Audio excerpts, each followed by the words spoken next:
civil liberties will come to order. Without objection, the chair is authorized to declare a recess of the committee at any time. I welcome everyone to today's hearing examining the need to expand eligibility under the Radiation Exposure Compensation Act.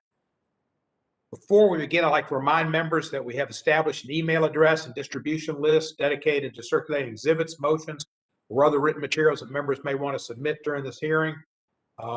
If you'd like to submit materials, please send them to Judiciary Docs, that's Judiciary DOCS, at mail.house.gov. We'll distribute them to the members and staff as quickly as we can. I'll now recognize myself for an opening statement. The purpose of today's hearing is to examine whether Congress should reauthorize and expand compensation eligibility under the Radiation Exposure Compensation Act, also known as RECA, an acronym. Enacted in 1990, RECA established a program administered by the Department of Justice to pay compensation to certain individuals who were harmed by the U.S. government's atmospheric testing of atomic weapons. RECA also provides for payment to certain uranium mine workers who were harmed as they labored to produce the necessary raw materials for U.S. atomic weapons development. Starting in the 1940s with the development of the atom bomb during World War II and spurred on by the ensuing Cold War with the former Soviet Union, the U.S. government embarked on a decades-long program of nuclear weapons development. This development program included over 1,000 atomic weapons tests, including above-ground atmospheric testing. In the continental United States, this atmospheric testing occurred primarily, but not exclusively, at the Nevada test site, where the federal government conducted 100 atmospheric tests during the 1950s and early 60s. During the same period, the United States also conducted hundreds of underwater and atmospheric atomic tests in various areas of the Pacific Ocean. Coinciding with this period was an increase in uranium mining. Thousands of U.S. uranium workers labored to produce the raw materials necessary to fuel the U.S. atomic weapons development. During this period, the U.S. government was the sole purchaser of uranium ore. In fact, private ownership of uranium ore was illegal until 1964, when the federal government permitted it for the purpose of fueling nuclear power plants. Many uranium mines were located on tribal lands, and many uranium mine workers were drawn from the surrounding Native American communities. Although the U.S. government and private mining companies it contracted with knew of the dangers that are inherent in uranium mining, they did little to warn these Native American uranium workers or their communities about the dangers inherent in uranium mining. Many Native American communities and tribal lands still bear the scars of that injustice. While the U.S. government stopped purchasing uranium for atomic weapons in 1971, the labor conditions in the uranium mining industry it fostered did not suddenly improve after the federal government officially pulled up stakes. Despite efforts to improve uranium worker safety through increased federal regulation, uranium mine workers continued to face elevated risk from radon exposure after 1971. The federal government, in many ways, failed to adequately protect or warn people about the potential hazards associated with its atomic weapons development. Regarding atmospheric testing, the government failed to warn communities downwind from the test sites, both in the continental United States and in the Pacific, including U.S. territories such as Guam, of the dangers from radiation. Similarly, with respect to uranium mining, the federal government failed to warn or adequately protect uranium workers and their communities regarding the dangers posed by radon and radioactive particles.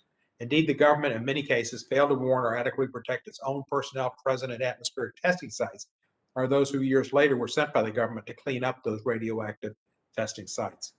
Underlying this history is the fact that the U.S. government was not only in the best position to potentially mitigate the harm its atomic weapons development caused, it had a responsibility to do so.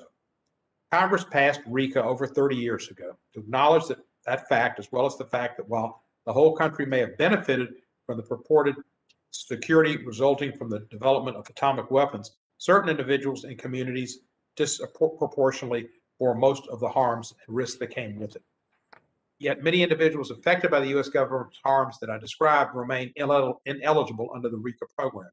Many of these individuals are arguably similarly situated to others currently eligible under RECA, yet they've been denied the chance for compensation, and despite the continuing negative impacts of the government's atomic weapons development.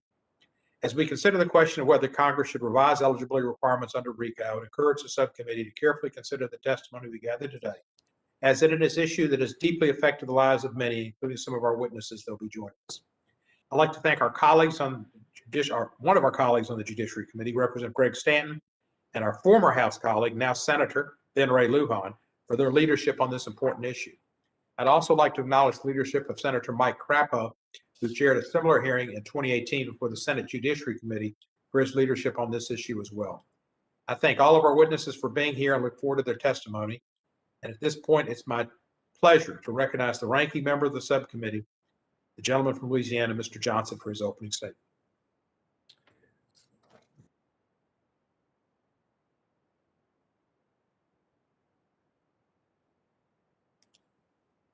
You need to unmute. Sorry, there we go. Appreciate that, Mr. Chairman. Thank you for the time and the hearing. This is a bipartisan concern, and so we treat it as such. Let me restate some of the important facts here at the outset. For those who may not be familiar with the whole history of this, as you have indicated, near the end of World War II, the U.S. Detonated the first atomic weapon at the Trinity test site near Alamogordo, New Mexico. Between this first test in 1945 and 1963, the U.S. conducted nearly 200 atmospheric or above-ground automatic weapons tests. A majority of these tests took place at the Nevada test site, a government facility located in Nye County down there. Additional atmospheric tests took place at locations in the Pacific Ocean and the South Atlantic Ocean. From 1942 through 1971, the U.S. also purchased uranium ore and operated mines to extract uranium from locations in the American Southwest and West. This mined uranium was the primary fuel for atomic weapons during that period. These activities have led to incidences of cancer and other radiation-related illnesses among people who participated in the test, who lived in close proximity to the test, or who mined, milled, or transported the uranium used in the manufacture of the atomic weapons. In 1990, Congress passed, as you said, the Radiation Exposure Compensation Act, or RECA as we call it, to provide partial restitution to those individuals who were affected. Administered by the Department of Justice, RECA has paid more than $2.45 billion in compensation to nearly 38,000 claimants over the past 3 decades. With RECA scheduled to sunset little more than a year from now, and with the number of pending claims dwindling, some here in Congress have proposed extending and expanding RECA. As we consider these proposals, I think we should keep in mind how and why RECA was structured by Congress. It was designed to provide partial compensation to those people whose health was adversely affected by their participation in or their close proximity to the development and testing of these automatic weapons. These are individuals whose health ailments can be reasonably determined to come from the U.S. government's activities. This intent is reflected in the one-time nature of the payments available under RECA and the specific eligibility requirements for compensation. In order to be eligible for compensation under RECA, a claimant must meet specific geographic, temporal, and disease requirements. As our understanding of the health effects from nuclear testing has improved, of course, Congress has returned to amend RECA. For instance, Congress enacted the Radiation Exposure Compensation Act amendments in the year 2000 to expand the list of qualifying diseases, add additional geographic areas, tweak filing requirements, add additional qualifying occupations in the uranium mining sector, and extend the deadline for filing a claim. Since the last time that Congress meaningfully amended RECA, commissioned a study on whether to expand the so-called downwinder eligibility area. Downwinders are people who live in areas affected by fallout from atmospheric weapons tests. This report examined a wide range of items previously identified by Congress and made recommendations such as the application of a probability-based model for eligibility under RECA. As we consider proposals to expand and extend RECA, we should examine the conclusions of that report as well as expert testimony so as to accurately evaluate what steps should be considered by this Congress. I thank our witnesses for appearing today, and we look forward to your testimony. Mr. Chairman, before I yield back, I have statements from Senator Crapo of Idaho and one of his constituents, Ms. Tanya Henderson, who heads the Idaho Downwinders Association. I ask consent that these statements be included in the record. Without objection, so done. Thank you, Mr. Chairman. I yield back. Thank you, Mr. Johnson. Mr. Nadler's not here, so he won't be giving an opening statement. I think Mr. Jordan is here. Would he like to give an opening statement? Thank you, Mr. Chairman. I'm fine right now. Look forward to hearing from our witnesses. Thank you, Mr. Jordan. Our witnesses are present. We welcome our witnesses and thank them for participating in today's hearing. I'll now introduce each of the witnesses, and after each introduction, we'll recognize that witness for his or her oral testimony. Your written statement will be entered into the record in its entirety and ask you to summarize your statement in 5 minutes.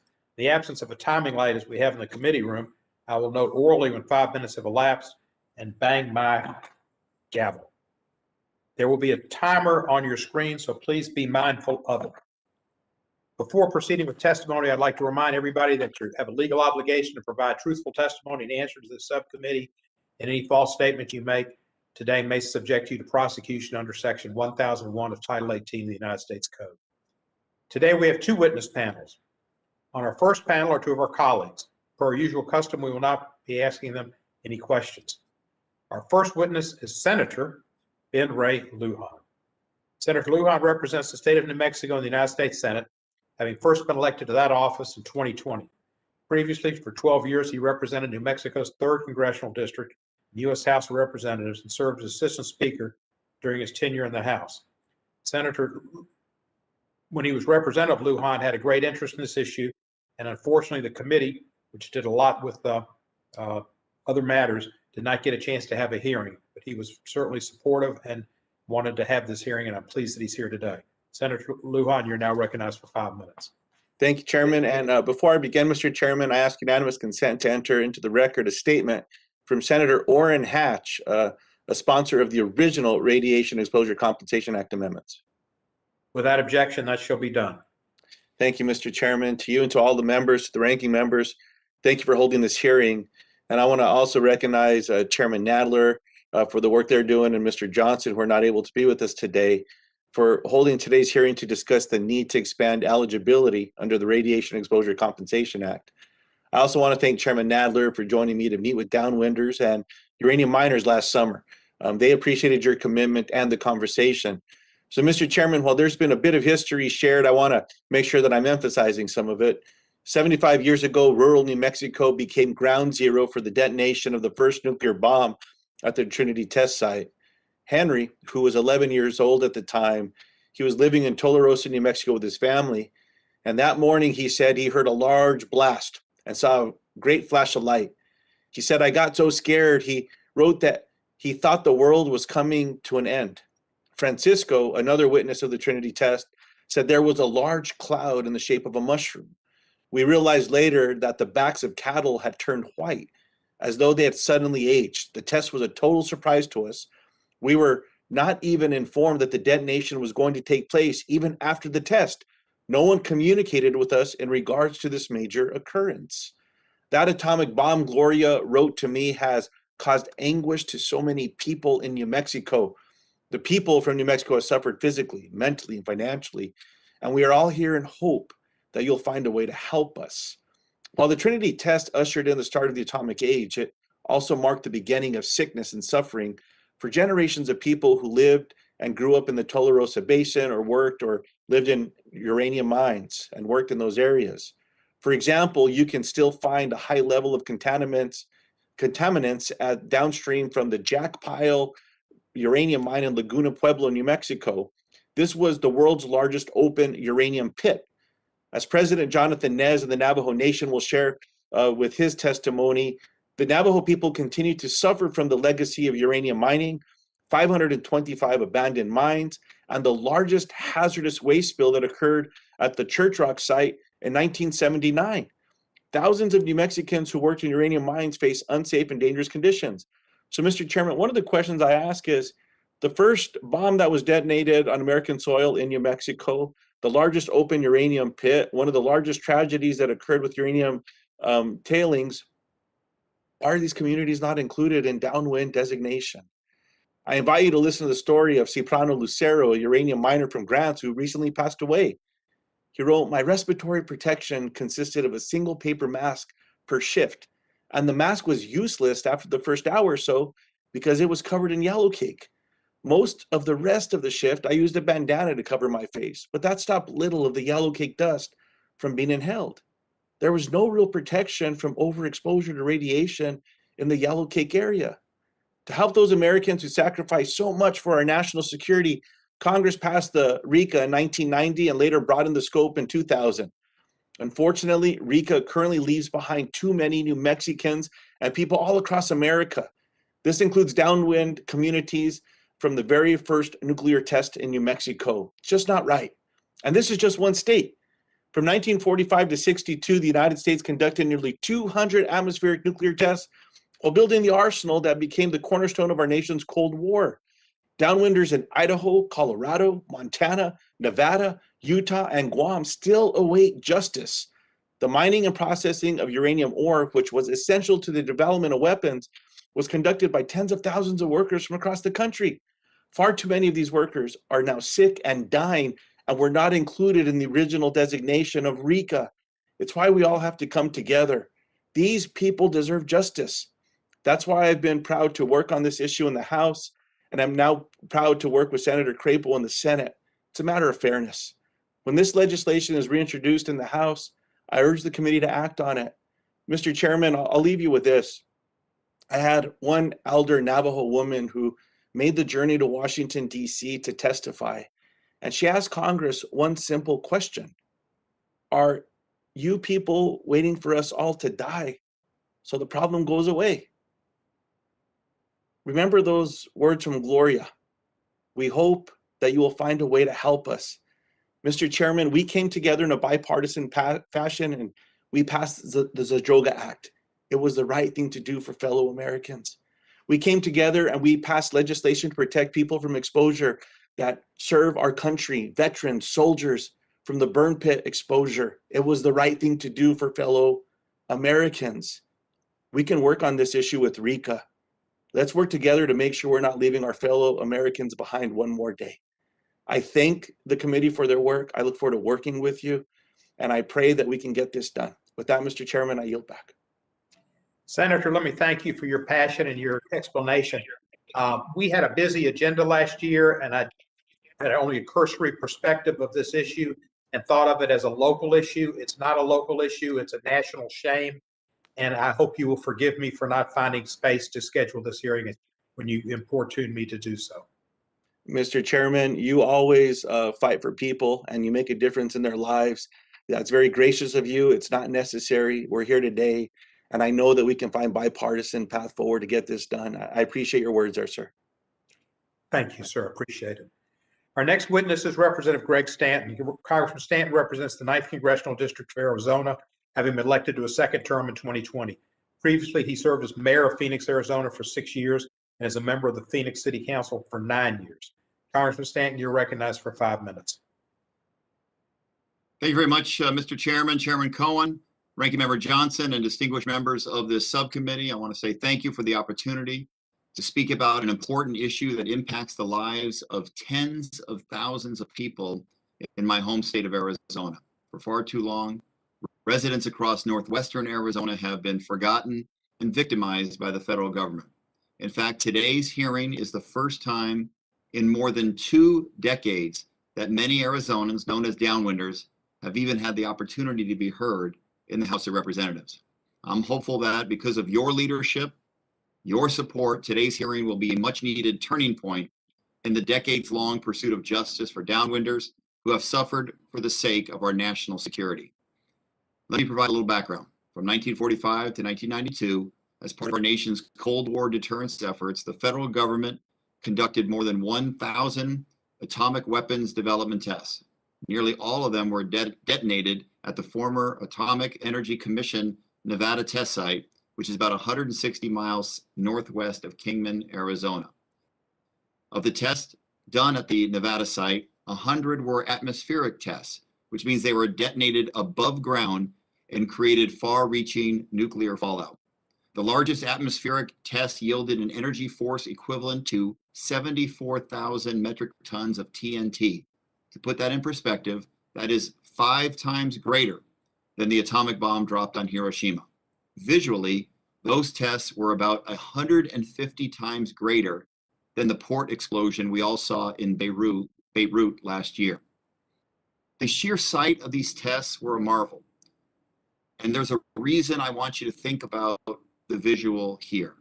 As you will hear from one of the witnesses today, families in Arizona would gather together and they would have bomb parties where they would stand out in their front porches with neighbors or ride on horseback out in their fields to watch the massive orange mushroom clouds in the distance. They had no idea. They were never told that they were being exposed to dangerous cancer-causing radiation. As a direct result of the radiation exposure from these tests, thousands of Arizonans have suffered from cancer, entire families have suffered from cancer, and far too many have died. In an attempt to compensate some families who were hurt, Congress did create a program through the Radiation Exposure Compensation Act to provide partial restitution.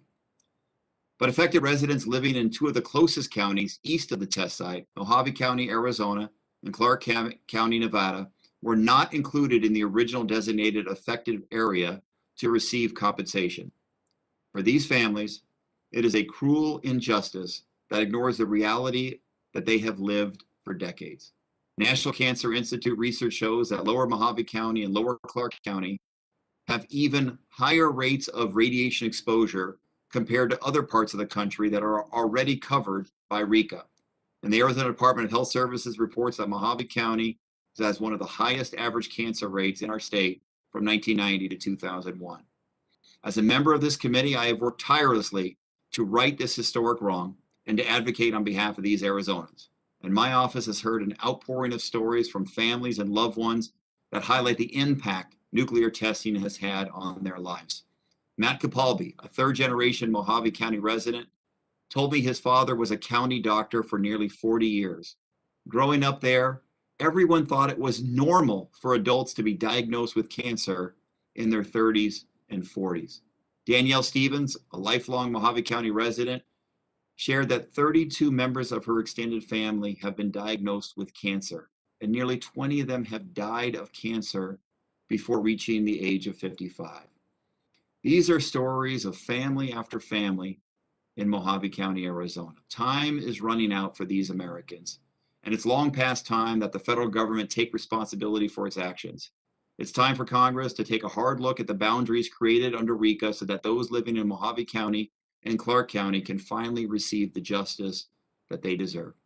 This is an important issue for Arizona, and so, Mr. Chairman, I also like to ask unanimous consent to submit for the record a statement from Senator Mark Kelly of Arizona in support of these efforts to expand the RECA program.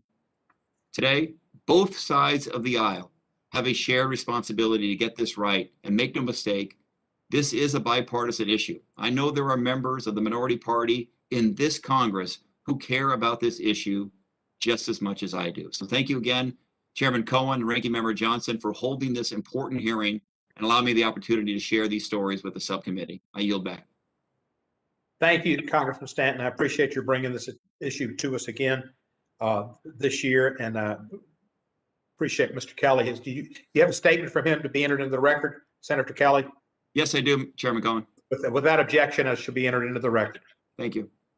Thank you, Congressman Stanton. I want to thank the witnesses on our first panel, our colleagues, and I now turn to the second panel. The witnesses on the second panel, please turn on your cameras at this time.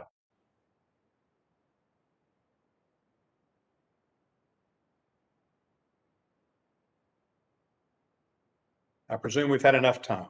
Our first witness on the second panel is Jonathan Nez. Mr. Nez is president of the Navajo Nation. He was elected to that position in 2018 and previously served as vice president of the Navajo Nation. President Nez received his master's of public administration and bachelor's degree from Northern Arizona University.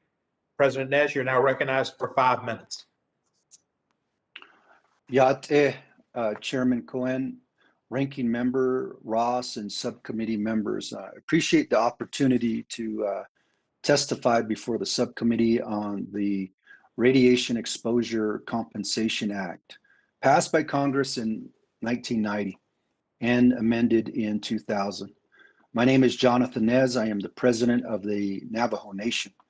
I'm here today to represent Navajo downwinders, uranium workers, and many other Navajo families and descendants who deserve fair and just compensation and health care for the risk they took and the sacrifices they made for this country. My testimony will focus on the Navajo Nation's experience with federal uranium extraction initiatives that were mentioned earlier by our congressional representatives and our senator, and the need to expand eligibility under RECA and extend the life of the radiation exposure compensation program. I want to preface my testimony by first sharing who and where the Navajo Nation is located. The Navajo Nation is the largest land-based American Indian tribe in the country, encompassing over 27,000 square miles that spans Arizona, New Mexico, and Utah, with nearly 350,000 citizens, half of whom reside on the Navajo Nation. With such a broad land base and areas that lie within multi-jurisdictional boundaries, the Navajo Nation encounters some of the most challenging obstacles when it comes to providing for and meeting the needs of its community. And that was highlighted throughout this pandemic. The Navajo Nation has a deep, complicated uranium legacy. From 1944 to 1986, approximately 30 million tons of uranium ore was extracted from Navajo lands to support America's nuclear activities, such as the US military's Manhattan Project, World War II, and the Cold War. At that time, the United States Atomic Energy Commission was the sole purchaser of all uranium ore mined in the United States until 1970. Then in 1979, an earthen dam was breached in Church Rock, New Mexico, resulting in the largest release of radioactive material in US history. This uranium mill spill released more than 1,100 tons of solid radioactive mill waste and 93 million gallons of acidic radioactive tailings into the Porco River, sending radioactive waste into several Navajo communities, threatening thousands of local residents. It's been 77 years since the United States opened up uranium mining on the Navajo Nation, and 42 years since the catastrophic Church Rock spill. During this time, a uranium mining boom transpired from these activities, which led to the creation of hundreds of mines on and around the Navajo Nation. This meant that many of our Navajo people worked in these mines without proper safety measures and without knowledge of the long-term effects that it would have on them and their loved ones. Once the Cold War ended and the federal government no longer needed uranium ore to produce nuclear weapons, all of these mines were abandoned without any reclamation, let alone remediation. There are approximately 524 abandoned uranium mine sites on the Navajo Nation, while the Navajo Nation estimates there could be far, far more. Unfortunately, only 219 of these sites have available funds for cleanup and remediation efforts, leaving a total of 305 sites not being addressed. And that poses severe environmental and health hazards to surrounding areas and people. Although there is approximately $1.7 billion to clean up the 219 mine site, it is not enough. The Navajo Nation estimates that it will cost an additional $3.5 billion to address the remaining 305 sites, which does not include the cost of long-term monitoring and maintenance. Last week, I had an opportunity to meet virtually with advocates and several surviving uranium miners. As you know, Navajo Nation has been hit hard with COVID-19, and we have lost some of those post-71 mine workers throughout this pandemic. Over 1,200 of our Navajo people have lost their lives here on the Navajo Nation due to this pandemic. We met with Navajo government officials, including Mr. Dwayne Johnson, who oversees the Navajo Uranium Workers Program. There, I heard an outcry of the need to expand RECA. To summarize 5 key points on proposed changes to RECA. Number 1, eligibility. Current RECA law only covers pre-1971 uranium workers. Post-1971 are ineligible. The RECA coverage period should be extended to 1990 to provide fair compensation and health care for the risks and sacrifices these workers and their families made for this country. 2, downwinders are ineligible. Coverage under RECA also needs to be expanded to include all downwinders who have suffered from uranium exposure. The Navajo Nation also supports Navajo downwinders suffering the impacts from abandoned uranium mines. RECA does not address the impacts of now elevated levels of radiation in Navajo homes and drinking water sources. 3, extended RECA's 2022 deadline. The program is currently set to end in 2022, as was mentioned, and this deadline must be extended to provide adequate time for claims to be filed. In addition, a deadline extension is essential for the Navajo Nation because of the unique difficulties experienced by Native individuals in satisfying the documentation requirements of the program. For example, lack of broadband to file claims, verifying employees for companies no longer in operation, and proof of residency since we don't have rural addressing. 4, expand eligibility to include additional categories of workers and cancers.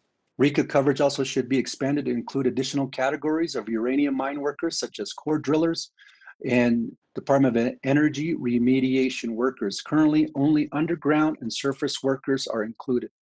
RECA should also cover additional types of cancers, particularly prostate and uterine cancer, as well as lung disease and kidney failure, all of which are a high incidence in the Navajo population.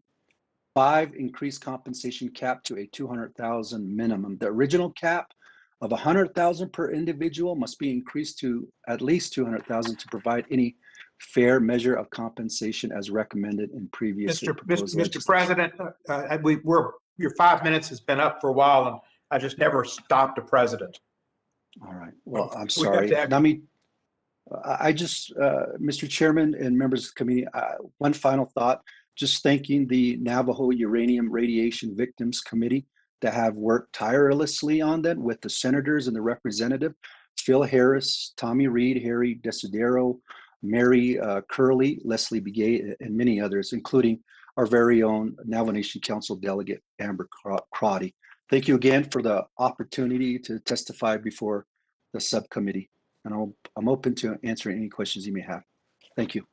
You're My welcome. Thank you, apologies. Mr. President. Our next witness is Lily Adams. Ms. Adams is an independent consultant specializing in nuclear weapons issues.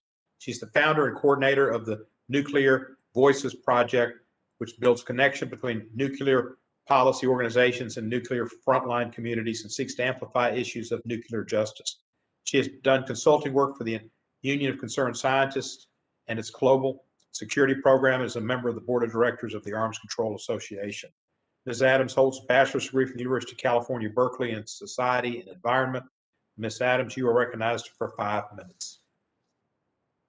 Thank you very much, Chairman Cohen, Chairman Nadler, Ranking Member Johnson, and all committee members for the opportunity to testify today.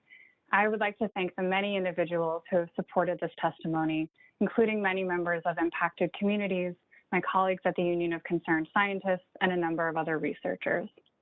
The Radiation Exposure Compensation Act is a valuable but limited program that just begins to address the suffering and harm caused by U.S. nuclear weapons testing and uranium mining.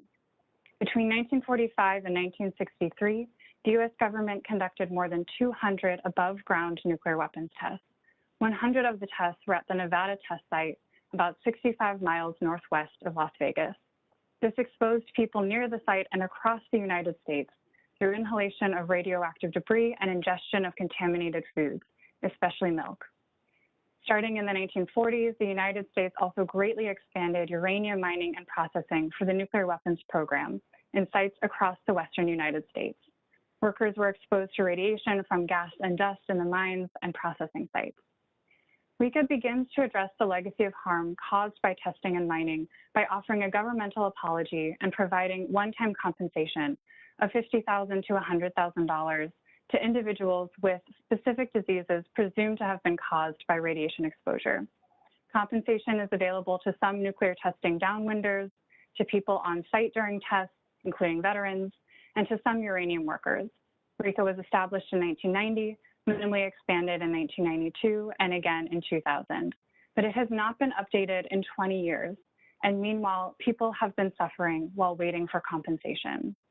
This program is crucial and should be expanded. The U.S. government knew the potential for health risks from radiation exposure, was urged to take precautions, but did not take adequate steps to protect or inform U.S. residents or monitor their health. In the case of nuclear testing, the government often dismissed and suppressed information about contamination and exposure and downplayed the risks of tests to nearby residents, even encouraging people to watch them.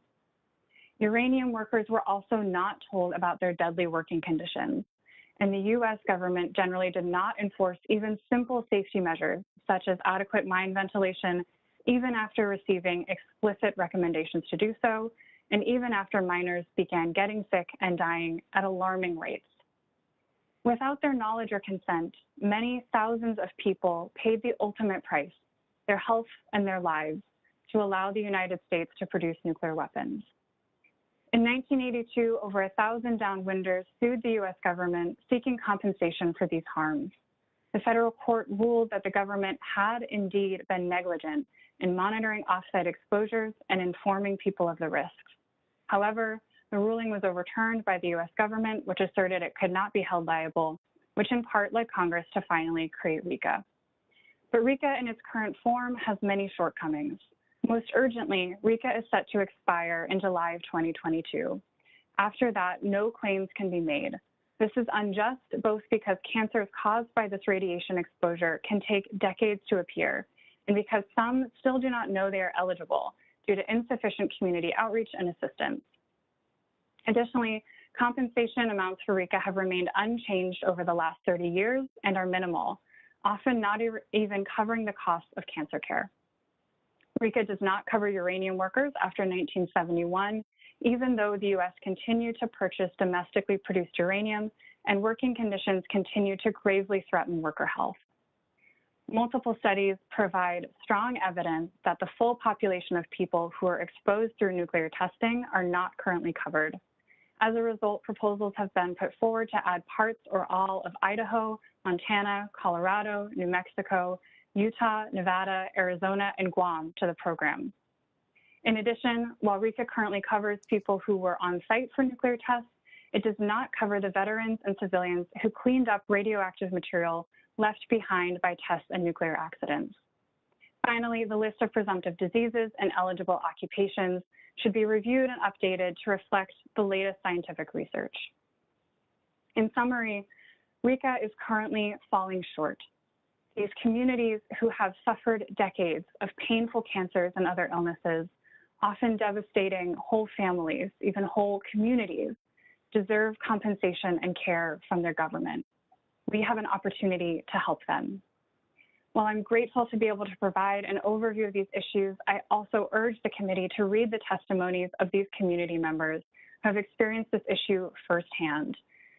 Many of their stories are being submitted into the record, and it is so important that they are heard. I'd like to end with a quote from Linda Evers, who worked in a uranium mill in Grants, New Mexico from 1976 to 1982, and so is currently excluded from RECA. She says, "We were told every day that we were working to secure the freedom of every American in this country.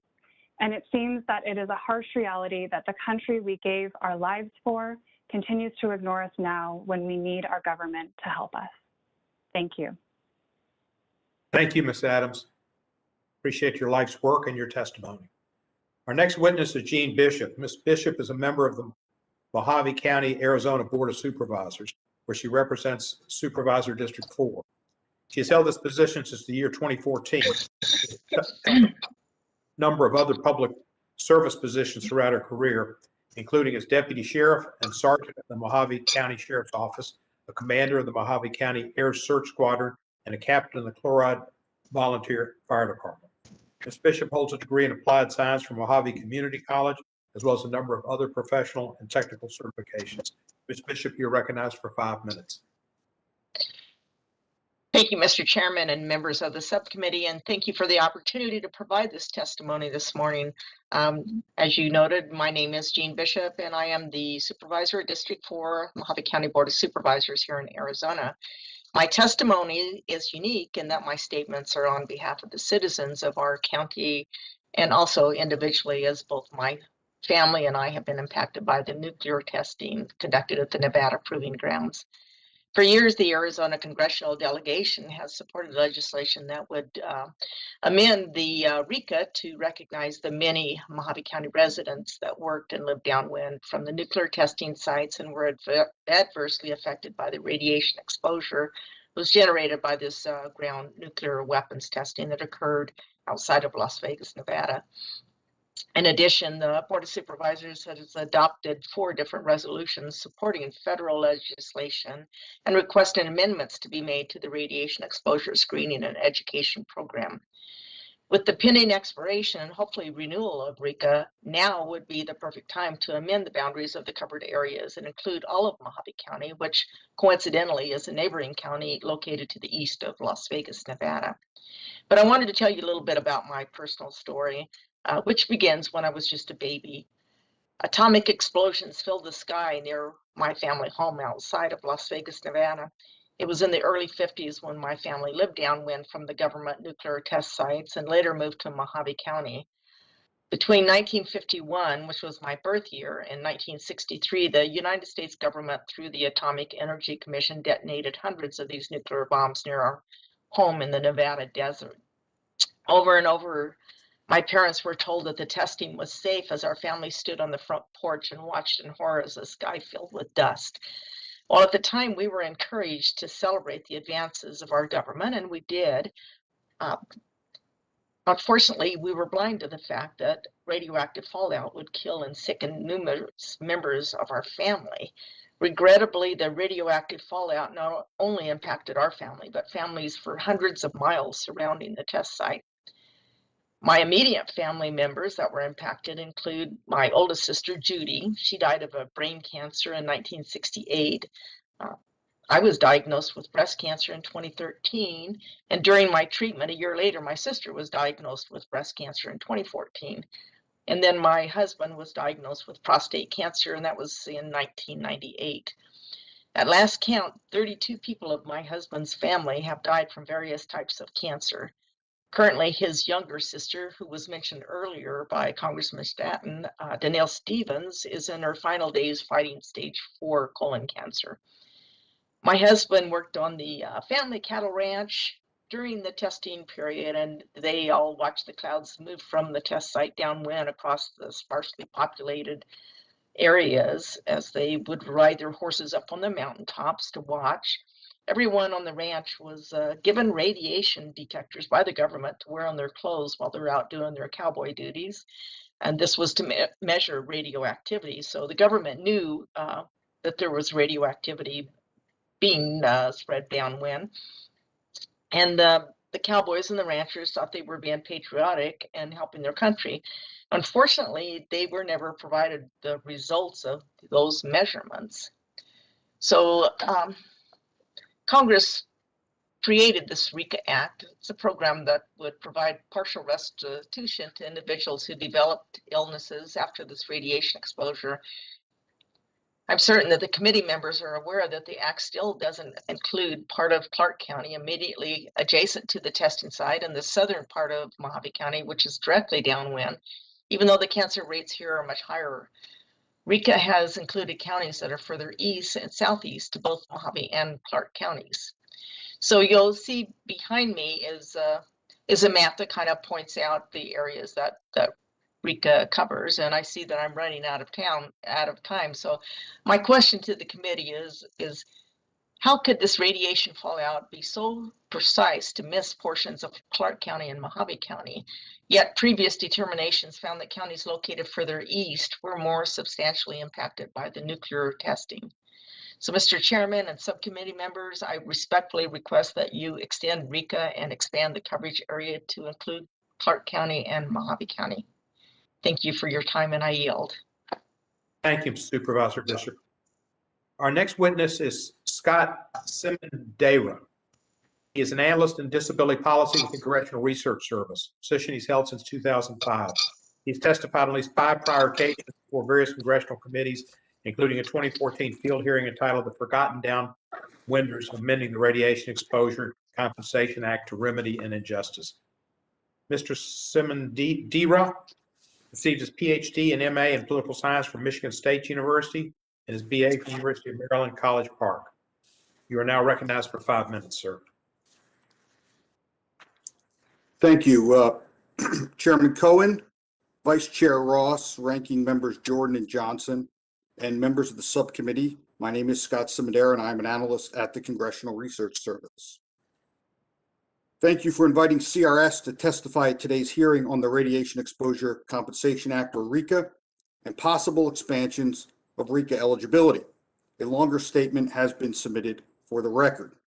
Since its enactment in 1990, RECA has paid out nearly $2.5 billion in benefits on more than 37,000 claims filed by and on behalf of on-site participants, downwinders, and uranium workers currently covered by the Act. Pursuant to the 2000 RECA amendments, the RECA program is scheduled to sunset on July 10th, 2022, and absent congressional action to reauthorize the program, no new claims for benefits will be accepted by the Department of Justice after that date. The FY 2021 William M. Mack Thornberry National Defense Authorization Act included a provision expressing the sense of Congress that the RECA program should continue beyond its 2022 sunset date. On July 16, 1945, the United States detonated the first atomic bomb at the Trinity test site near Alamogordo, New Mexico, ushering in an era of extensive development and testing of atomic weapons that would last until 1992. During this period, the United States conducted 1,054 atomic weapons tests, including 100 atmospheric tests at the Nevada test site. The largest atomic weapons tests were conducted at various locations in the Pacific Ocean region, including Bikini Atoll and Inuitak Atoll in the Marshall Islands. Attempts to use the courts to recover damages from atomic weapons testing from the federal government and its contractors were unsuccessful due to the sovereign immunity of the United States and congressional action to immunize contractors. The first legislation to provide benefits to Americans affected by atomic weapons testing was introduced in 1979, and these efforts culminated in 1990 with the passage of the Radiation Exposure Compensation Act. RECA pays benefits to on-site participants and downwinders with cancers specified in the Act. On-site participants are persons who physically participated in an atmospheric weapons test or who engaged in certain cleanup and decontamination work after a test. On-site participants are eligible for one-time payments of $75,000. Downwinders are persons who lived in designated areas in Arizona, Nevada, and Utah during atmospheric testing at the Nevada test site. Downwinders are eligible for one-time payments of $50,000. RECA also pays $100,000 to uranium miners, millers, and ore transporters with specified diseases linked to work performed before 1972. Each on-site participant, downwinder, or uranium worker is eligible for one benefit, which may be paid to them directly or to their survivors after their deaths. As RECA nears its 2022 sunset date, there are several areas of possible eligibility expansion that may be considered by Congress and that have been the subject of legislation in the 116th and 117th Congresses. An expansion of eligibility for on-site participants could include eligibility for the approximately 8,000 service members and civilians who participated in the cleanup of Inuitak Atoll between 1977 and 1980.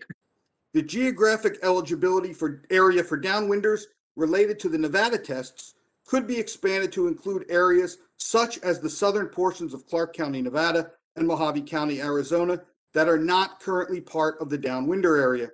And new downwinder areas could be created in New Mexico and Guam for persons affected by the Trinity test and tests in the Pacific.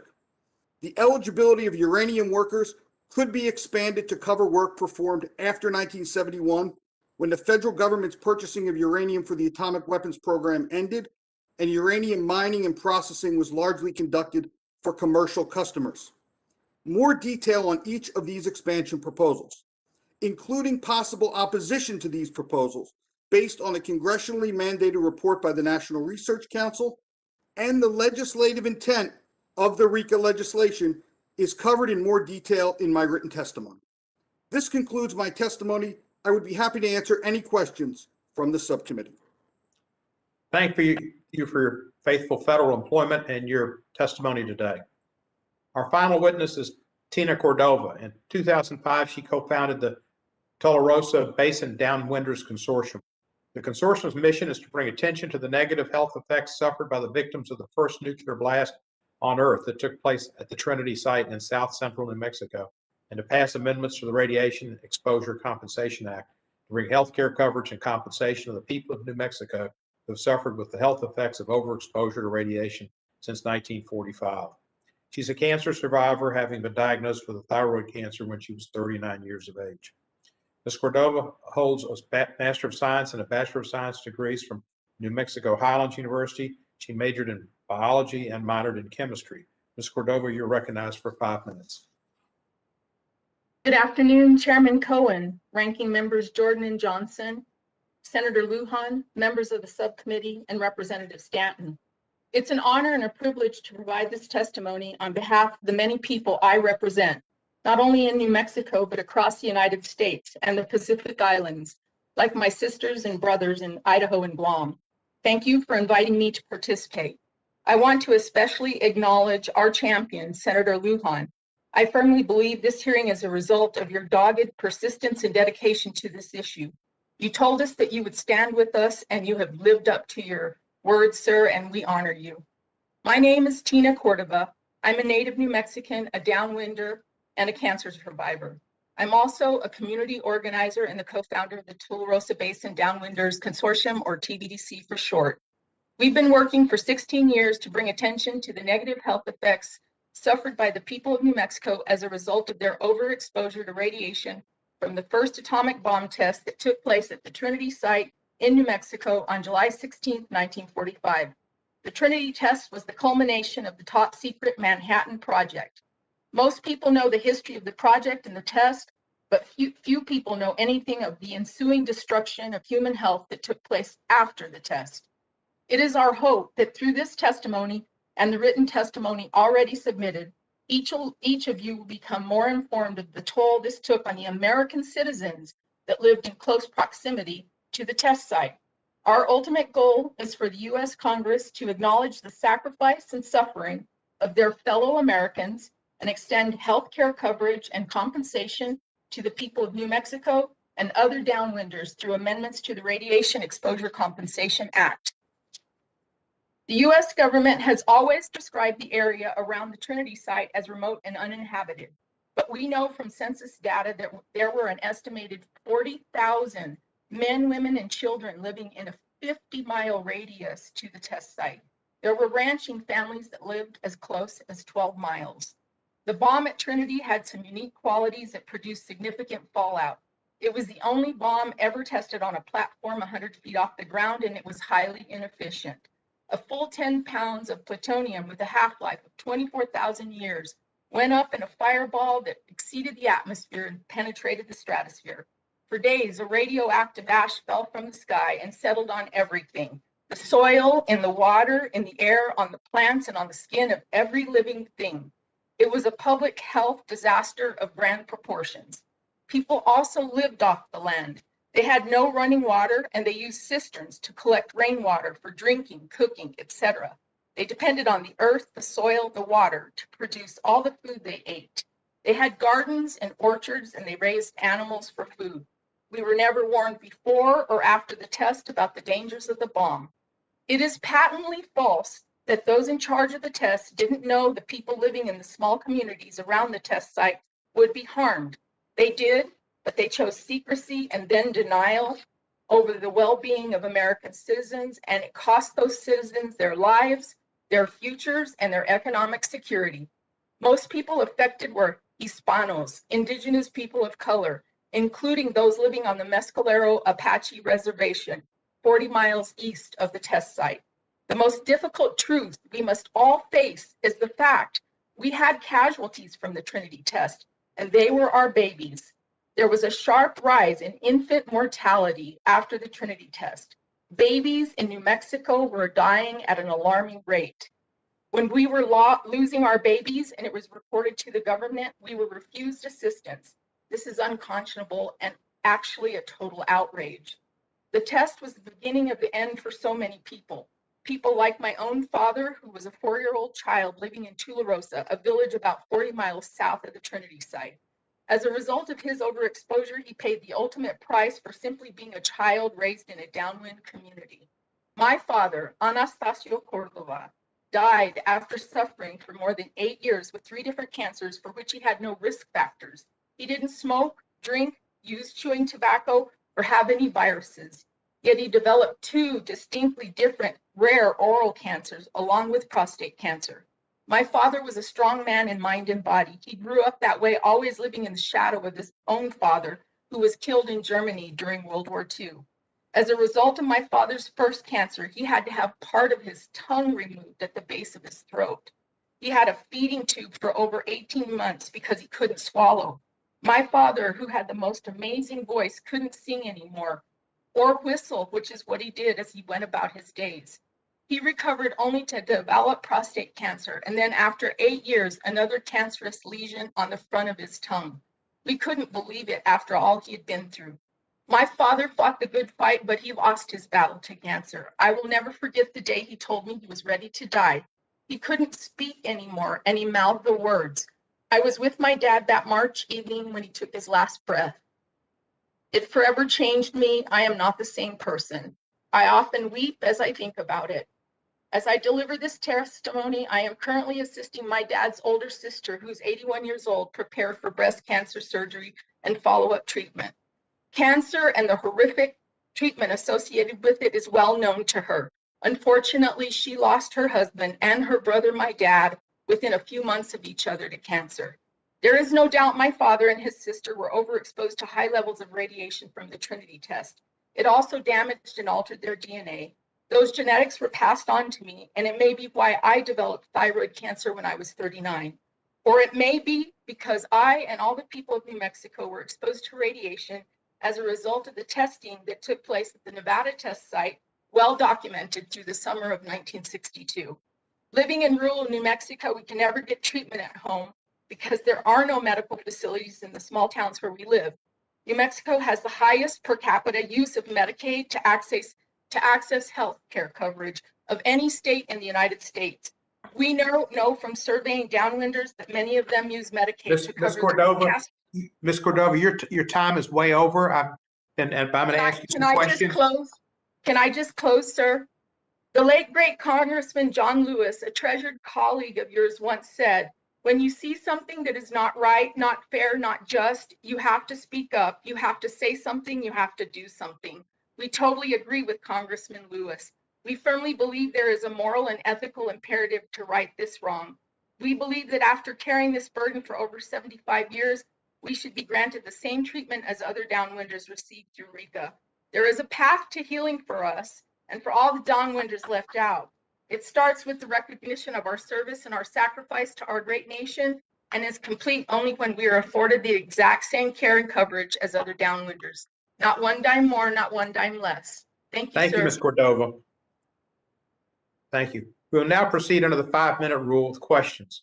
And I'll begin by recognizing myself for 5 minutes. Ms. Cordova, it is surprising to me that even though New Mexico was the birthplace of the atomic bomb and the first nuclear weapons test occurred there, New Mexico downwinders are currently ineligible for compensation under RICA, despite what seems like the obvious connection between the government's nuclear tests and exposure to radiation. How has your community been impacted by the government's nuclear activities, and how is this similar to the circumstances of those already eligible for RICA? Well, sir, the thing that has to be first recognized is that it was the first test ever conducted. And because of that, there were a lot of unknowns. But the thing that they did know is that people would be affected, and they did nothing to actually remove us or relocate us during the test procedure. We've been highly overexposed. Exposure to radiation is a factor of distance and time, and we had people living as close as 12 miles to the test site, 20 miles, 25 miles, 30 miles. And so our exposure was very, very high. We don't have medical facilities in all those little towns, so people have to leave from where they live to get taken care of. And just like I said, we have the highest use of Medicaid of any state in the union. 47% of the people in New Mexico use Medicaid to access health care. I know because we've surveyed downwinders in many of those communities that people utilize Medicaid to access healthcare coverage. And I know that the uranium miners do as well. And so I guess my answer to your question is we have suffered greatly. We have high incidence of cancer and other diseases associated with radiation exposure. And we oftentimes get diagnosed much later in the disease process because we don't have access to healthcare coverage. And what that means is our prognosis is reduced. The other thing I want to point out that we brought up early on during the pandemic is that when you're a downwinder or a uranium miner and you've been exposed and you have underlying conditions, you don't fare very well inside of a pandemic like what we've been experiencing. President Nez mentioned earlier the deaths on the Navajo reservation and the number of uranium miners that have died. I know it's because of their underlying conditions. I know it's because their immune systems are compromised. I know it's because they have all sorts of underlying problems. And so we don't fare very well also inside of a pandemic. I hope that answers the question that you asked. Thank you, Ms. Cordova. And President Nez, Navajo and other Native American communities have been particularly impacted in various ways by the government's nuclear activities, whether directly or indirectly, including with respect to nuclear testing and uranium mining.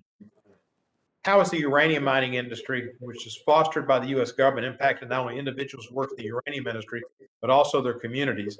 And do you think, as there was a large number of Native American communities affected by these blasts, that there was discrimination and basically racial neglect, inequities as a cause for RECA not extending to so many people in the Navajo Nation? Thank you for the question, Chairman and members of the committee. Let me just piggyback off of the first question with Ms. Cordova. Navajos and many Indian tribes throughout the country are downwinders in two ways. Navajo, the blasts, the testing, downwind. You know, we get a lot of wind in the Southwest, as you know. The other is the open uranium mines that are all scattered throughout our nation. The winds pick up the radiation and takes it eastbound, the direction of the wind. So it doesn't just hit Navajos, it hits non-Navajo people along the way. And, you know, with I believe that now is the time, Chairman, to change some, including RECA, but also some of the regulations and the policies that oversee tribal nations. You know, there's just so much bureaucracy, and I will share with you and the committee a white paper that the Navajo Nation has developed. We learned some items during the CARES Act distribution of those barriers to improve the quality of life for our Navajo people. And one of those is building healthcare facilities. Did you know, Chairman and members of the committee, there's only one, and it's a small facility, one cancer treatment facility in all of Indian country in Tuba City, Arizona, the Navajo Nation.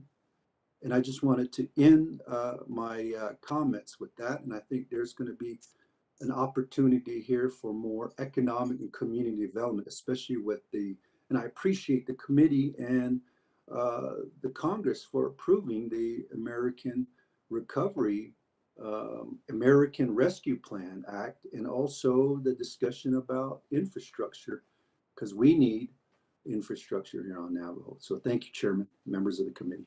Let me ask you, didn't answer the question, and maybe you didn't want to answer the question, and maybe it's just a foolish question.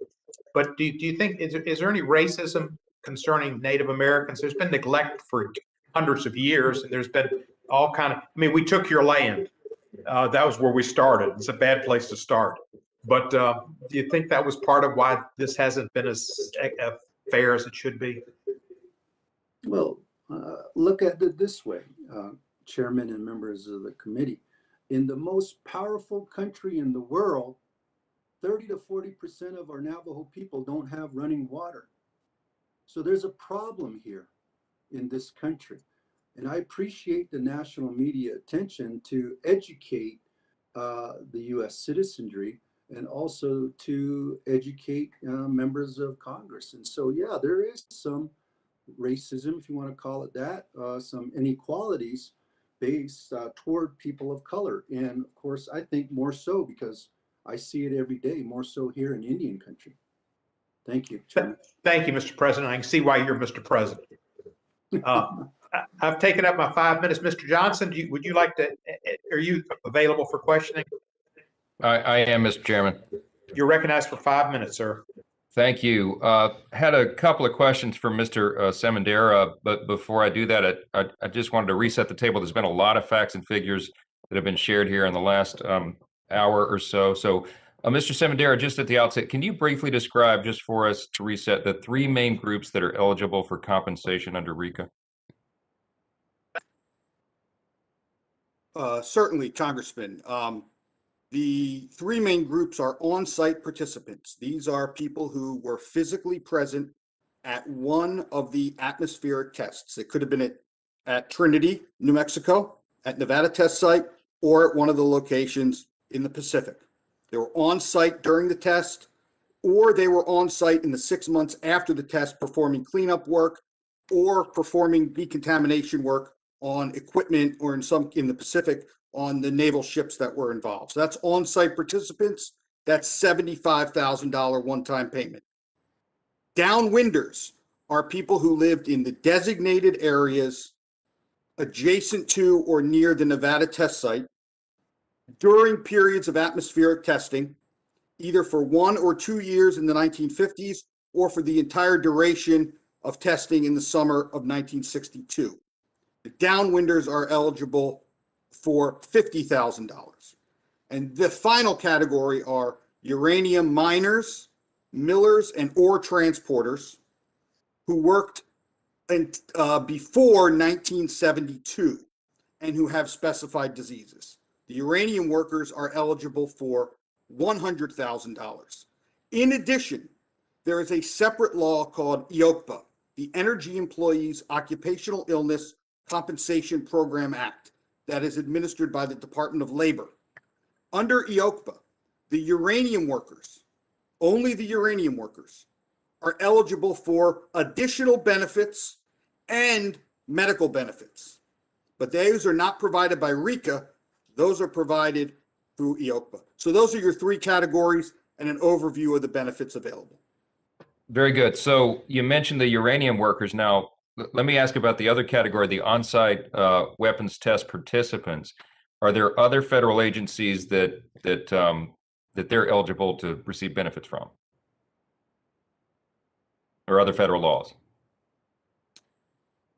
If they participate in the test while serving in the military, they are eligible perhaps for benefits from the Department of Veterans Affairs under the Radiation Exposed Veterans Compensation Act, or REVCA.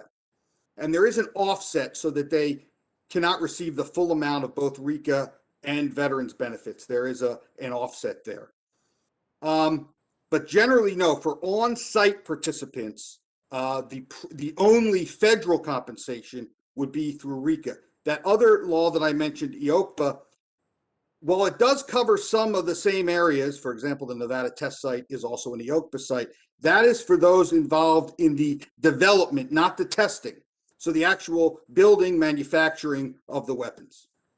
And is an EOPA recipient, uranium workers, is that an offset also with RECA? How do they interact? No, it's not an offset. Quite frankly, it's an addition. They receive an additional benefit under EOCPA, and they receive health benefits for the covered health condition. It's important to understand that RECA is a one-time cash payment, no health care benefits. EOCPA, health care benefits extended to the uranium workers. Okay, and I'm out of time, I think, or real close to it. Real quick question.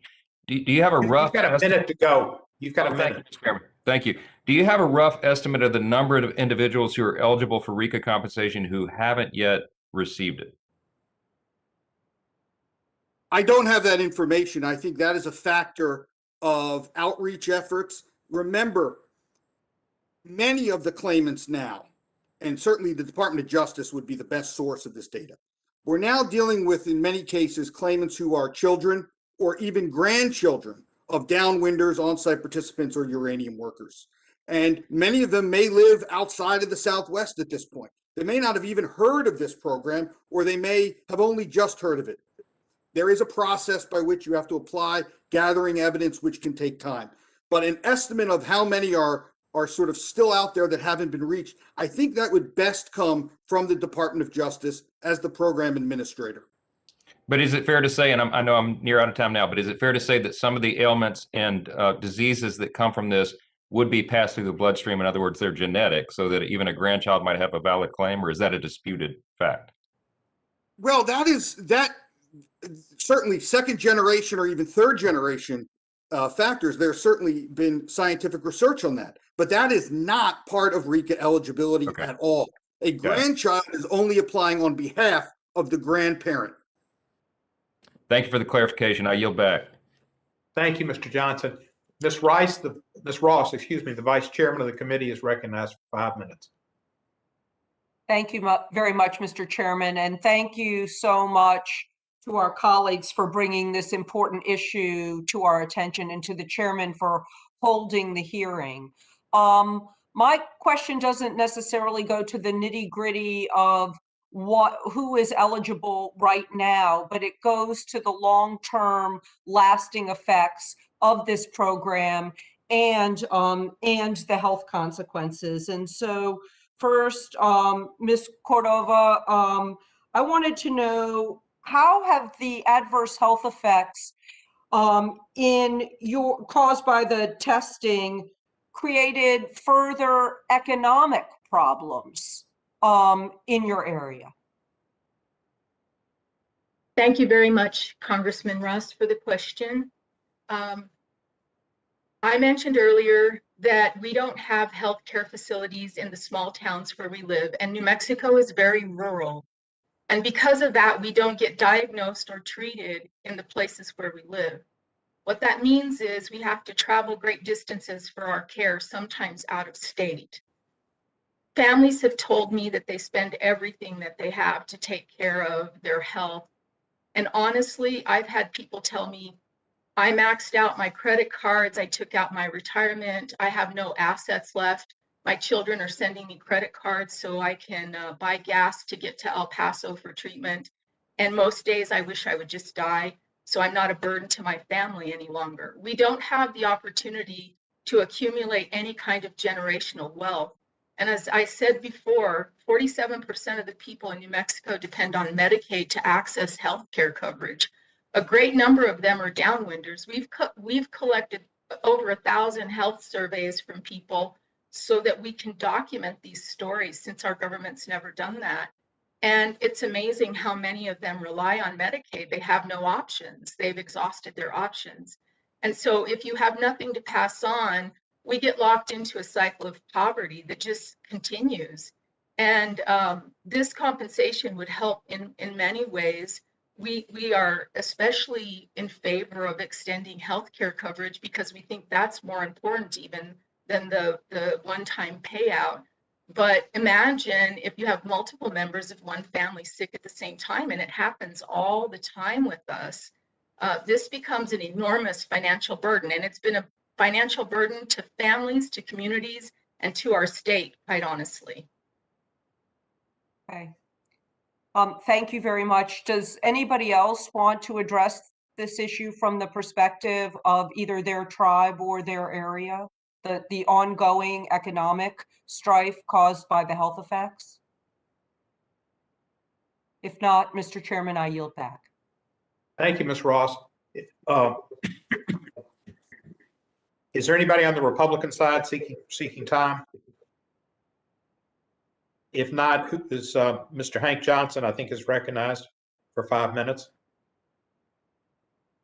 Thank you, Mr. Chairman, and thank you for holding this very important hearing. The birth of this nation began with the ideal that all people were endowed with certain inalienable rights, those being life, liberty, and the pursuit of happiness. But since then, we've fallen short of this promise more times than I care to admit. Some of us, including indigenous people, were not considered to be people at all. Similarly, many people who live or lived in areas adversely impacted by our country's testing of nuclear weapons have been treated less than humanely and have suffered great sickness and death due to their, excuse me, unknowing exposure to radiation caused by the testing of nuclear weapons by our government. And nuclear weapons have been an important component of U.S. national security ever since they were developed back during the World War II. And members of certain areas, residents of certain areas have borne the brunt of the U.S. reliance on nuclear weapons because those nuclear weapons had to be tested, and they were in the areas where the radiation impacted their lives, the covered areas, if you will. And so our capacity as Americans to hold ourselves accountable and reflect is what allows us to make progress. And the Radiation Exposure Compensation Act was a step towards accountability. It was an acknowledgement that we as a country had fallen short, and we took actions to help those who've been harmed, those who were impacted adversely, no fault of their own, and unwittingly and unknowingly to nuclear fallout. Radiation has hurt and killed them, sickened and killed them. Ms. Adams, as far as downwinders are concerned under the original RICA legislation, are there any people in your community who were left out? And if so, why? As being eligible for compensation under RICA? Thank you very much for the question. And I can try to give an overview of some of the communities that have been left out who would fall under the downwinder category. So first of all, there are counties, as Ms. Bishop said earlier, in Arizona and Nevada that are very close to the test site that are not currently included. And then other studies have shown since RICA was created, notably by the study by the National Cancer Institute, that showed that exposure levels in counties far beyond the test site and states, not just those closest to the test site, but as far as places like Idaho and Montana, received as high or even higher levels of radiation exposure. So there have been proposals as well to include those kinds of areas that were not originally recognized to have received that kind of fallout. Some of the other communities that have been mentioned in terms of downwinder eligibility areas include Guam, which has been noted to be exposed from radiation from the Pacific, testing in the Pacific Islands. And of course, as Ms. Cordova has stated, in New Mexico, which they have said has been exposed both from the Trinity test and from testing at the Nevada test site. So I think that covers all of the. Sorry, excuse go me ahead. for interrupting. How many people would be covered if the coverage area were expanded? I don't have that information offhand. That's a hard number to pinpoint. I would say, and I will say all of those are, separate proposals, and they'd all need to be addressed to figure out just what the different populations would be. But I don't have that information offhand. I can try to follow up though and get that information to your office. Would you say it'd be 10,000 or less than 10,000? It's very hard to pinpoint. I mean, so far the number of downwinders who have applied is around 25,000 in the states that are there, but I'm sorry, I can't provide a more precise number, but it would be very hard to pinpoint exactly. Okay. Thank you, Mr. Johnson. And I heard a figure, Mr. Chairman, if I could, I heard the figure $2.5 billion in claims have been paid out thus far to 37,000 claimants. $2.5 billion. The cost of maintaining our nuclear weapons over the next 10 years will be $494 billion, almost $50 billion a year. So $50 billion a year to take care of our nuclear weapons. And over the time that this act has been in place, we've spent $2.5 billion to compensate folks who've been adversely impacted by radiation. That's just a pittance, and it's pathetic that our values are more towards protecting and taking care of our weapons than we are with taking care of the people who were adversely impacted by the testing of those weapons.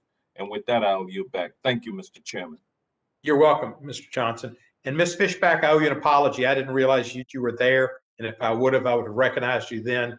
But there's a legal term, nunc pro tunc. So now for them, you're recognized for 5 minutes. Well, and Mr. Chair, thank you. If you hadn't pointed it out, I wouldn't have even realized you skipped me. So, I don't have any questions at this time, so I yield back. Thank you. Wow. Beat that one. Thank you. Who's next? I believe Ms. Sheila Jackson Lee, are you here? Ms. I am, Lee, Mr. Jackson Chairman. Lee is recognized for 5 minutes. Thank you so very much, Mr. Chairman. Let me thank all the witnesses as well that have been here. Let me begin point blank as I listened to Mr. Johnson's question, Mr. Johnson from Louisiana. I'm glad that he had the enunciation of the various individuals that were eligible for compensation, and it seems to be rather narrow. President Nez, if I'm pronouncing your name correctly, tell me what it means in your community to have eligibility limited to on-site participants, downwinders in certain designated areas in certain years, uranium miners and millers, and then opportunities for compensation from the Department of Labor. But what does it mean to your community? What do we need to do in terms of modernizing the RECA response? Well, thank you, Chairman, and thank you, Representative Lee and committee members. That is an excellent question. You know, our recommendations for updating RECA that I mentioned during the onset in my initial testimony indicates that there needs to be some changes. Here on the Navajo Nation, we don't have the best, well, I guess in any rural community throughout the United States, do not have the best internet connection. And also here on the Navajo Nation, we don't have street address like others have throughout the country. People get their mail from the P.O. boxes, and sometimes multi-generational people utilize one box. So it's very difficult to have our Navajo uranium workers or downwinders, those that are wanting compensation, to apply for, you know, this just compensation, this fair compensation. And so those are the reasons why we're asking for some changes to the law to update it. And I wanted to go real quick, Representative. If you would, Mr. Nez, I have other questions. Okay. Can you hear me? I'm sorry. If you Go would, ahead. if you summarize, I'd appreciate. I want to hear your answer. Right, right. And, you know, here on the Navajo Nation, we at the size equivalent to the size of West Virginia, 27,000 square miles, we only have a little bit over 10 healthcare facilities. And a lot of those healthcare facilities do not have specialization for cancer treatment. And just as Ms. Cordova said, they have to go to Albuquerque, they have to go to Phoenix, and that takes a lot wear and tear on a vehicle, also getting gas, getting and spending time to get away from their families. Thank you. Sometimes they have to get admitted. And, you know, we have to deal with that in rural communities throughout the country. Thank you. Well, let me thank you. Let me thank you. And I thank your Congressman Stanton for this focus on the downwinders. Let me quickly go to Ms. Cordova and Ms. Adams, and anyone else that wants to provide in this period of time that I have. So if you all would just follow back to back. I happen to be supportive of a review of RECA for the expanded downwinders in Arizona and New Mexico. It reaffirms that there should be compensation, reparations, if you will, to restore people's lives who have been ignored, violated, and seen death in their life. And so I would ask your response directly as to what would be an improvement in RECA. And Ms. Cordova, sorry for the loss of your dad and the experience that you had. It's all of us know how our moms and dads are, no matter what age we happen to be. And so if you give us what an expansion or improvement would be like in your mind, and the same thing with Ms. Adams, if you would give a sense of the improvement, and Ms. Bishop. Ms. Cordova, would you? Thank you. Thank you. Thank you, Representative Lee. The improvements that we think need to be made, without a doubt, for the New Mexico downwinder specifically, is that we have to have a qualification period that's meaningful. It has to begin in 1945 and extend through the summer of 1962, because we were downwind of the Trinity site in 45, and then we were continuously exposed to radiation from the Nevada test site through the summer of 1962. That qualification period has to be substantial and significant, or it will not benefit people here. We have to prove that we lived here during that time frame, and 75 years later, it's almost an impossibility. Consideration has to be given to that. For 31 years, we've been left out. Consideration has to be given to that. The second thing is we need to increase the one-time payment. $50,000 is woefully inadequate. Doesn't even cover 1 year of co-payments, the cost of treatment, gas, lodging, food, time away from your family, etc. And last, we need to consider adding healthcare coverage. The healthcare coverage is the most important component to this. If people are using Medicaid, it makes no sense. We should put them on a program like the EOICPA program that was referenced before, and give downwinders and uranium miners healthcare coverage just equal. Thank you. Thank you, Ms. Cordova, and thank you, Congressman Jackson Lee. Next, we recognize Congressman Burgess Owens of Utah. I need to see. Okay. Thank you. Hi. Thank you. Can you see me? Okay. Thank you, Chair Coleman and Ranking Member Johnson, for holding these hearings today. I also want to thank President Dines of the Navajo Nation and other witnesses for your participation. Radiation exposure caused by the United States Atomic Weapon Development Program is still a very important issue here in Utah. There are thousands of so-called downwinders whose lives were lost or changed forever. Several years ago, J. Willard Marriott Library at the University of Utah created a Downwinders of Utah archive where they compiled histories of hundreds of Utahns who were affected by our government's atomic and radiation testing. Sarah Penny is one of those downwinders who was born in Cedar City, Utah in 1953. The same year, the Dirty Harry bomb was tested at a nearby Nevada test site. Listen to Sarah's description of growing up in Cedar City. We knew we could die any day from about 5th grade. Our piano teacher's daughter, Sybil Johnson, died of leukemia.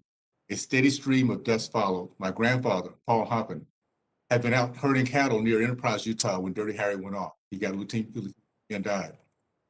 My aunt, Mary Nelson, died of breast cancer.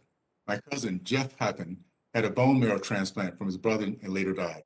A high school classmate died from a brain tumor. My cousin got breast cancer and 2 other cousins' daughters. They have survived so far thanks to better treatments. My father got an upper intestinal cancer, which killed him. My mother had continuing health problems, including thyroid problems, which may have been caused by the fallout. Countless neighbors and friends have died from cancer, end quote. We have responsibility for Sarah and every single downwinder victim of radiation exposure and their families to reauthorize RECA, the Radiation Exposure Compensation Act. I hope we can work together in a bipartisan, fair, responsible manner to right the wrongs that destroy so many lives and families in Utah and other Western states. This is a problem caused by the federal government and one that we must work to solve. We cannot walk away from RECA. I have a question for President Nez. As part of the Navajo nations located in southern Utah, speak of the outstanding and perhaps still unresolved cases of radiation exposure of the Navajo people in Utah specifically? I'm sorry, Representative Owens, Chairman, I didn't catch that last part of your question. My apologies. Oh, no problem. Part of the Navajo Nation is located in southern Utah. Yes. Can you speak to outstanding causes of radiation exposure to Navajo people, Utah specifically? Right. You know, we have many uranium mines there in the southern part of Utah within the Navajo Nation that have been cleaned up. And just for one uranium mine to be cleaned up, it's into the tens of millions of dollars. If there are 500 plus uranium mines, you know, do the math, we're talking about into the billions. And so a lot of the folks worked in these mines in that area. You got Mexican Hat there, Halchita, who has a uranium storage site. You got one uranium mine in Gouldings in Monument Valley that just got cleaned up. And so the question about the contributions that Native Americans, Navajos have had to this country in World War II, I really, Representative Owens, I have to remind our folks that the Navajo Nation in two ways contributed to helping win the war. One is the uranium that was extracted from our lands, and today we're still getting that cleaned up. The compensation needing to happen to those folks living near and around those sites. The other is our language. We all know about the Navajo code talkers. Native Americans, high percentage of any group to serve in the military. And so what we're saying today too, as well, is to remind our lawmakers, our friends in Washington, D.C. about that treaty relationship and that trust obligation. Thank you, Representative Owens. Thank you. And Chairman. Thank you. Ms. Cordova, if Congress extends RECA by 20 years, do you anticipate that would be sufficient time to identify and compensate the remaining victims? Thank you very much for the question, Representative Burgess. And yes, I absolutely do think that that would be an adequate time. We have already been surveying our people. We're already documenting who they are and where they are. And we have worked extensively in communities. We've received grant money that we utilize towards identifying downwinders in our communities. And we will work very hard to make sure that 20 years is adequate time. I want to say to you that our hearts go out to the people of Utah who were actually targeted as part of the testing. The winds blew in that direction and took that fallout to Utah. Thank you, sir, for your interest in this issue. Thank you. Thanks so much. Chairman, I'm having trouble seeing the clock. How much time do I have? Do I have enough time for one more question? Well, we're in overtime, but I'll give you overtime. Okay, I relate to that one. Thank you so much. This is for Mr. Samandera. If Congress fails to reauthorize RECA, are there victims of the radiation exposure who will not be compensated? Most likely, yes. The deadline will be 2022, and that will be it. Anyone who does not have their application in by that date will have no recourse for compensation. Thank you. I yield back my time. Thank you so much. Thank you, Representative Owens, and thank you to all of our witnesses. We've had a great panel, and we've learned a lot about this issue and the importance it is to the people who served America and who America has not been serving. Senator Lujan, and then earlier Senator Crapo and Senator Hatch and Congressman Stanton have all been stalwart leaders, and I thank them for their efforts here. I want to thank all of our witnesses for appearing today. Without objection, all members will have 5 legislative days to submit additional written questions for the witnesses or additional materials for the records. With that, the hearing is hereby closed, adjourned.